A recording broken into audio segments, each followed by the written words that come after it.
YouTube ప్రయాణంలో అంచెలంచెలుగా ఎదుక్కుంటూ వచ్చావు. ఫస్ట్ 1,000,000 వచ్చినప్పుడు ఏంటి రియాక్షన్? చాలా ఆనందం వేసిందన్న. ఆ!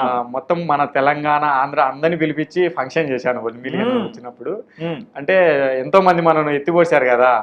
వాళ్ళని పిలుచుకోకుండా వాళ్ళను మొత్తం మన యూట్యూబర్స్‌ను, మనకు తెలిసిన వాళ్ళందరిని పిలిపించి చాలా మంది కుళ్ళుకున్నారు ఆ పొద్దైతే. హ్మ్.